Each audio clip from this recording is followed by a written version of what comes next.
Class 12 biology में एक नए चैप्टर वंशागति तथा विविधता के सिद्धांत के बारे में पढ़ेंगे, यानी इनहेरिटेंस एंड डाइवर्सिटी थ्योरी के बारे में पढ़ेंगे।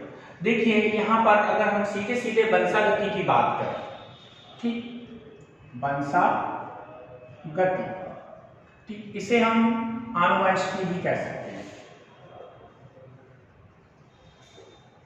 देखिए आनुवंशिकी की परिभाषा क्या होती है? आनुवंशिकी की परिभाषा इनहेरिटेंस एंड हेरिडिटी। तो यहाँ पर परिभाषा क्या है? इसे इनहेरिटेंस भी कहते हैं और हेरिडिटी भी कहते हैं। तो यहाँ पर है क्या?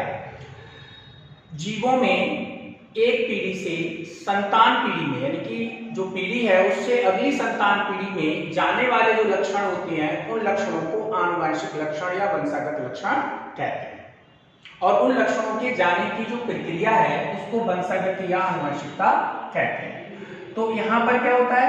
पैतृक पीढ़ी, पेरेंट, पैतृकों से लक्षण किस में जाते हैं? संतान में जाते हैं, संतान पीढ़ी में जाते हैं।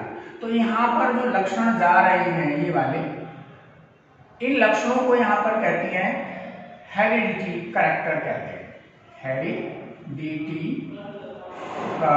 कैरेक्टर कहते हैं, वंशागत लक्षण कहते हैं यहाँ पर। ठीक है, तो यही कैरेक्टर जो है कहां से कहां जा रहे हैं? पेरेंट से इसकी संतान में जाते हैं। लक्षणों के जाने की जो प्रक्रिया है उसको यहाँ पर आनुवंशिकी या वंशागति कहते हैं। आइए हम कुछ बातों पर विचार करते हैं। जैसे अगर हम यहाँ पर बात करें, जैसे हाथी से शिशु हाथी पैदा होता है, ठीक, आम के बीज से, आम का अगर हम बीज बो दें, ठीक, तो इससे क्या होता है? आम तैयार होता है। कोई दूसरा पौधा तैयार क्यों नहीं होता है? इसके अलावा अगर हम देखें यहां पर, जैसे पैतृक यानी कि माता पिता, और दूसरी इनकी क्या होगी? संतान होगी। तो ये जो माता पिता और जो संतान है इनमें हमें एक तो समानता देखने के लिए मिलती है, दूसरी यहाँ पर विविधता देखने के लिए, यानी कि असमानता देखने के लिए मिलती है। अगर हम यहाँ पर बात करें कि पैतृक और संतान के बीच की अगर बात करें तो यहाँ पर एक तो हमें क्या देखने के लिए मिलेगी? समानता, यानी कि लक्षण बहुत एक दूसरे के समान होंगे और वो लक्षण जो है अगली पीढ़ी में हमें दिखाई देते हैं। दूसरा यह है कि कभी कभी असमानता दिखाई देती है, यानी लक्षण थोड़े से भिन्न दिखाई देते हैं, और कभी कभी ये लक्षण बहुत ज्यादा भिन्न दिखाई देते हैं। कभी कभी क्या होता है कि जो भाई हैं वो आपस में उनके जो लक्षण हैं वो अलग अलग होते हैं, और कभी कभी क्या होता है कुछ ऐसे भाई मिल जाते हैं परिवार में कि उनके जो लक्षण हैं वो बिल्कुल हूबहू एक जैसे होते हैं, यहाँ पर एक जैसे होते हैं। तो इन सभी का जो कारण है वो कौन है? आनुवंशिकी या वंशागति है। यहाँ पर आगे देखिए, यहाँ पर जेनेटिक्स, जेनेटिक्स किसे कहते हैं? तो जेनेटिक्स का मतलब यह है आनुवंशिकी विज्ञान। तो ये जीव विज्ञान की वह शाखा है जिसके अंतर्गत वंशागति और विविधता का अध्ययन किया जाता है, वंशागति और विविधता का अध्ययन किया जाता है, यानी कि इसमें वंशागत होने वाले लक्षणों का अध्ययन किया जाता है, और इसके साथ साथ पैतृक पीढ़ी और संतान पीढ़ी में जो विभिन्नताएं हैं, जो अंतर हैं, जो समानताएं हैं, उनका अध्ययन यहाँ पर किया जाता है। यहाँ पर आगे देखिए, जो जेनेटिक्स शब्द है ये बेटसन ने दिया था। सबसे पहले इस शब्द का जो प्रयोग है वो बेटसन नामक वैज्ञानिक ने किया था। आज से लगभग 8000 से 10,000 वर्ष पूर्व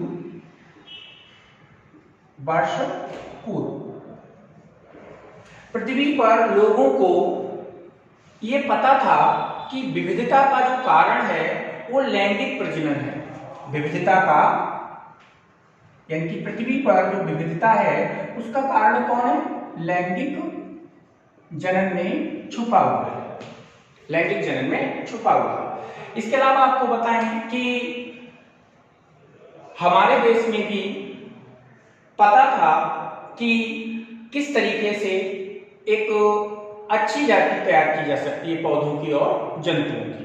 तभी तो वो क्या करते थे, उच्च गुण वाले जो जंतु होते थे, पौधे होते थे, उनका आपस में प्रजनन कराते थे।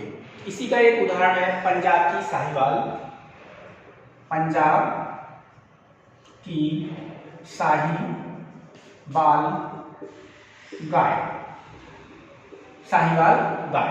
तो इन्हें लैंगिक जनन में विविधता का कारण लैंगिक जनन में छुपा हुआ ये तो जानकारी थी, लेकिन हमारे देश में लोगों को वैज्ञानिक जो तर्क होते हैं, वैज्ञानिक क्या वैज्ञानिक कारण थे इसके बारे में कोई जानकारी प्राप्त तो नहीं थी। यहाँ पर कोई जानकारी प्राप्त तो नहीं थी।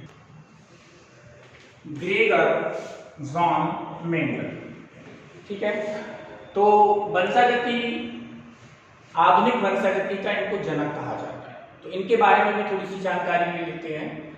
इनका जो जन्म है, कुछ जगह जो है यहाँ लिखा हुआ है 20 और कुछ जगह लिखा है 22 जुलाई सन 1822 को ऑस्ट्रिया में हुआ था। ऑस्ट्रिया, और ऑस्ट्रिया में भी एक जगह है सिलेशियन, वहां पर हुआ था। तो ग्रेगर जॉन मेंडल ने पहले तो दर्शन शास्त्र वगैरह में शिक्षा प्राप्त की, बाद में इन्होंने जो अपनी शिक्षा है वो भौतिकी में और गणित में प्राप्त की, और कुछ इन्होंने वनस्पति विज्ञान में भी थोड़ा सा अध्ययन किया था। आगे बताएं कि ये जो ग्रेगर जॉन मेंडल थे, ये पढ़ने के लिए एक जो ब्रेनो मठ था उससे भेजे गए थे। अब इन्होंने क्या किया, मठ ज्वाइन कर लिया, तो मठ में इन्हें जॉन मेंडल को ग्रेगर की उपाधि दी गई। अब इनका नाम हो गया पूरा ग्रेगर जॉन मेंडल। अब जब ये अपनी पढ़ाई पूरी करने के बाद वापस आए, तब इन्हें 1800 लौट कर जब ये आए, तब इन्होंने क्या किया, उस मठ में शिक्षण कार्य प्रारंभ किया। अब उस शिक्षण कार्य के साथ साथ इन्होंने मटर के पौधों पर प्रयोग करना शुरू किए। मटर के पौधे पर प्रयोग करना शुरू किए उस मठ के अंदर शिक्षण के साथ साथ। और ये अपने जो प्रयोग है इन्होंने 1854 से 1863 के बीच में किए थे। लगभग 8 वर्षों तक इन्होंने मटर के पौधों पर प्रयोग किए थे। अब यहाँ पर जो मटर है वो पाइसम सटाइवम कहते हैं, और इसको उद्यान मटर कहते हैं। तो उद्यान मटर के पौधों पर इन्होंने प्रयोग करना शुरू किए। अब इन्होंने लगभग इन 8 वर्षों तक प्रयोग किए। उन प्रयोगों के निष्कर्षों को 1865 ईस्वी में अपनी मठ की एक पत्रिका निकलती थी, उस पत्रिका में प्रकाशित किया। The annual proceeding natural history society of Broom करके कहते हैं, उसमें इन्होंने प्रकाशित किया। और उसका जो शीर्षक था, इन्होंने जो शीर्षक दिया था, उस शीर्षक को यहाँ पर एक नाम से जानते हैं, प्लांट हाइब्रिड। तो 1865 में the proceeding natural history society of Broom नामक जो पत्रिका है, उसमें इन्होंने प्रकाशित किया था। उस पत्रिका में जो इनका शीर्षक था वो था प्लांट हाइब्रिड था। क्या था? प्लांट हाइब्रिड था। ठीक, लेकिन उस समय इनके प्रयोगों पर कोई ध्यान नहीं दिया गया, क्योंकि उस समय जो है डार्विनवाद चल रहा था, तो इनके प्रयोगों पर कोई ध्यान नहीं दिया गया। अब इनकी जो मृत्यु है वो हो जाती है 1884 ईस्वी में। लगभग 6 जनवरी 1884 ईस्वी को इनकी मृत्यु हो जाती है। और मृत्यु के 16 वर्ष बाद 3 वैज्ञानिकों ने वही निष्कर्ष निकाले। अब 3 वैज्ञानिक कौन थे? हॉलैंड के हुगो डी ब्रीस, जर्मनी के कार्ल कॉरेंस, और ऑस्ट्रिया के थे शेरमार्क। ठीक, तो इन तीनों वैज्ञानिकों ने 1900 ईस्वी में यानी मृत्यु के 16 वर्ष बाद वही निष्कर्ष निकाले जो लगभग 35 वर्ष पहले मेंडल ने प्राप्त किए थे। इसीलिए इनको क्या कहा जाता है, आनुवांशिकता का जनक कहा जाता है। तो इनको क्या कहते हैं, आधुनिक आनुवांशिकता का जनक कहते हैं, इन्हें आधुनिक आनुवांशिकता का जनक कहते हैं। अब हम यहाँ पर पढ़ेंगे कि ग्रेगर जॉन मेंडल की जो सफलता थी उसके क्या कारण थे। यहाँ पर ये ग्रेगर जॉन मेंडल की सफलता के कारण, तो आपको बता दिया कि सन 1856 से 1863 तक, ठीक है, एनसीईआरटी ने इसे कहा गया है 7 वर्षों तक, 7 वर्षों तक,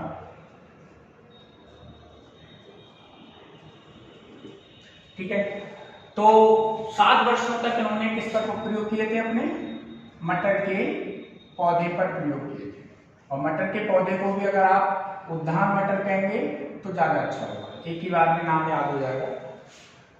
तो इस पर इन्होंने प्रयोग किए थे। अब मेंडल की सफलता के क्या कारण थे, उन कारणों को हम समझ लेते हैं।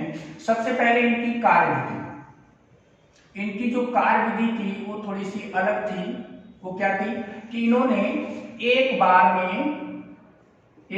में एक लक्षण का अध्ययन किया, यानी कि एक लक्षण की जो वंशागति होती है, वंशागति की अभी परिभाषा बताई थी हमने, वंशागति का अध्ययन किया, ठीक। फिर उन्होंने क्या किया, अब एक लक्षण को इन्होंने जो प्रयोग किए वो इन्होंने किए थे दूसरी पीढ़ी तक व तीसरी पीढ़ी तक किए थे।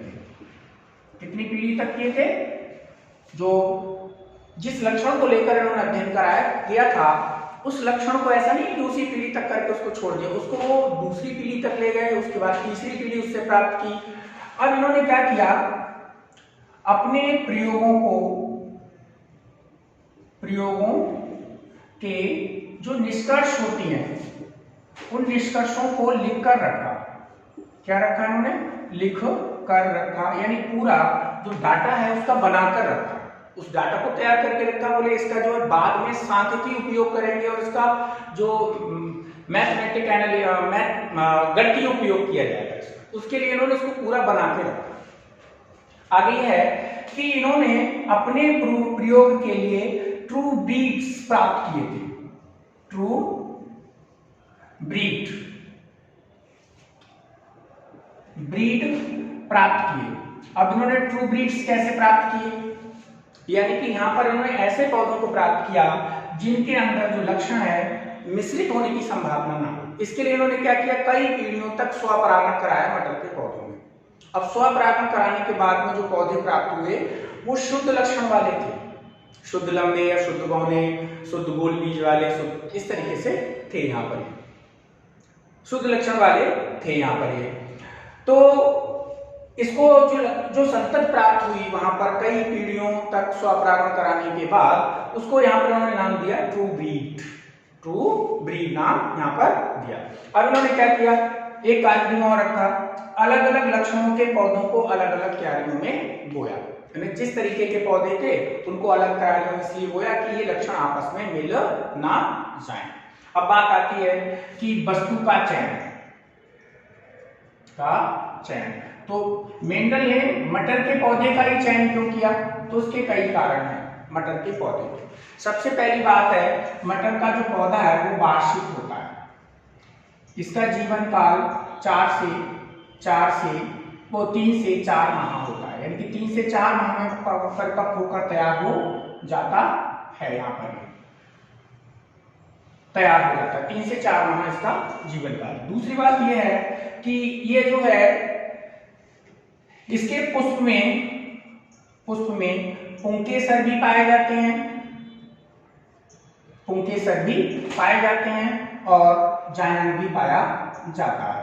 अर्थात ये जो पुष्प होते हैं वो कैसे होते हैं, द्विलिंगी होते हैं, यानी कि मेल और फीमेल दोनों उसी के अंदर पाए जाते हैं। तीसरी चीज ये है कि मटर के पौधे में स्वपरागण पाया जाता है, स्वपरागण पाया जाता है, इसलिए भी इन्होंने मटर के पौधे का चयन किया। अगला यह है कि कृत्रिम परागण कराने के बाद, कृत्रिम परागण कराने के बाद जो बीज बनते हैं, अगर उन बीजों को क्यारियों में बोया जाए तो वो भी बाकायदा पुष्प उत्पन्न करती हैं, उनमें भी स्वपरागण होता है और वो भी संतान उत्पन्न करती है। तो ये भी इनकी एक सफलता का कारण था। अब बात आती है कि जो मेंडल ने जो ट्रू बीट्स हैं, ट्रू बीट्स द्वारा मटर के पौधों में लगभग 14 लक्षणों को प्राप्त किया था, जिनको हम 7 जोड़ी विपर्यासी लक्षण कहते हैं। यहाँ पर अब हम यहाँ पर पहले विपर्यासी लक्षणों के बारे में पढ़ेंगे। यहाँ पर मेंडल ने जो वंशागत लक्षणों का चयन किया था, यानी वंशागत विशेषकों का जो चयन किया था, वो 7 लक्षण थे, विपर्यासी लक्षण जिनको कहेंगे। वैसे तो कुल 14 लक्षण थे, क्योंकि उनमें आधे जो है हम आज के समय में उनको प्रभावी कहते हैं और आधे जो है अप्रभावी कहलाते हैं। ये सभी लक्षणों को इन्होंने स्वपरागण द्वारा कई पीढ़ियों तक स्वपरागण कराने के बाद प्राप्त किया था। ठीक है, ट्रू ब्रीड्स यहाँ पर ये है। यहाँ पर तो सबसे पहले जो लक्षण था वो था यहाँ पर तने की लंबाई। तो यहाँ पर या तो पौधा कैसा होगा, लंबा, या फिर यहाँ पर कैसा होगा, बौना। ठीक, पुष्प की स्थिति, अब पुष्प की स्थिति या तो एक्सेलरी होगी यानी कि कक्षीय स्थिति होगी, यानी कि पुष्प जो है बीच बीच में लगा हुआ होगा, या फिर जो है अग्रस्त होगा। तो एक इन्होंने वो पीढ़ी प्राप्त की जो कक्षीय थे, दूसरे इसके कौन से थे, अग्रस्त थे। पुष्प का रंग, अब पुष्प बैंगनी और दूसरा यहाँ पर सफेद, व्हाइट कलर। फली का रूप यहाँ पर फूली, फूली हुई फली थी, या फिर संकीर्णित, संकीर्णित फली। फूली हुई का मतलब है फूली हुई फली, संकीर्णित का मतलब ये है कि बीज पर उभरी हुई, बाकी जगह पर पिछली हुई होती है। यहाँ पर उसके बाद आता है फली का रंग हरा और दूसरा पीला, और इसी प्रकार बीज की आकृति गोल, राउंड, ब्रिंकल्ड, जिसको हम कहते हैं झुर्रीदार कहते हैं, और लास्ट में यहाँ पर बीज का रंग पीला और हरा। ठीक है, अब ये जो लक्षण है ये विपर्यासी लक्षण कहलाते हैं दूसरे के। भाई ये लक्षण, एक लक्षण ये है, इसका दूसरा उल्टा लक्षण, विपरीत लक्षण कौन सा है, अप्रभावी लक्षण है। तो दोनों यहाँ पर क्या कहलाते हैं, विपर्यासी लक्षण कहलाते हैं, जिनको हम एलियोमार्फा कहते हैं। यहाँ पर जैसे इनके, अब यहीं पर हम इनके जो कारक हैं, जीन है, उनको भी समझ लेंगे। इसके अंदर कैपिटल टी, इसके अंदर स्मॉल टी, या फिर हम इसको कैसे लिख सकते हैं, कैपिटल डी डी और इसको स्मॉल डी डी से लिख सकते हैं। ऐसे ही यहाँ पर जो बैंगनी रंग है, बैंगनी